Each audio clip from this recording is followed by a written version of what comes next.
বর্তমানে অনস্ক্রিনে বিকিনি পরা ডাল ভাতের মতোই স্বাভাবিক।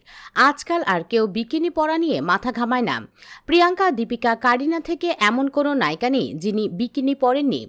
কিন্তু কিছু দশক আগেও বিষয়টা এত সহজ ছিল না। তখন পর্দায় বিকিনি পরা মানে একটা হুলস্থুল ব্যাপার। পুরনো দিনের অভিনেত্রীদের মধ্যে শর্মিলা ঠাকুর ও জিনাত আমান বিকিনি পরে তাক লাগিয়েছিলেন পুরো ভারত জুড়ে। কিন্তু তারাই প্রথম নন, তাদের আগেও এক নায়িকা বিকিনি পরেছিলেন।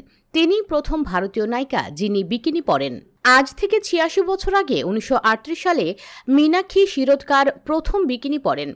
মারাঠি ছবি ব্রহ্মচারীতে বিকিনি পরে আসমুদ্র হিমাচলের চোখ কপালে তুলেছিলেন মীনাক্ষী। তিনি প্রথম ভারতীয় নায়িকা যিনি অনস্ক্রিনে বিকিনি পরেন। মারাঠি ছবি ব্রহ্মচারীতে একটা গান ছিল, যমুনা জালি খেলু খেল। সেই গানেই সুইম স্যুট পরে দেখা যায় মীনাক্ষী শিরোদকারকে। ছবিতে নায়ক ছিলেন মাস্টার বিনায়ক। মীনাক্ষী শিরোদকার বলিউড এবং দক্ষিণ ছবির অভিনেত্রী নম্রতা শিরোদকার ও শিল্পা শিরোদকারের মা। মীনাক্ষী শিরোদকারের বিয়ে হয় ১৯ বছর বয়সে। বিয়ের পরই অভিনয় জগতে প্রবেশ।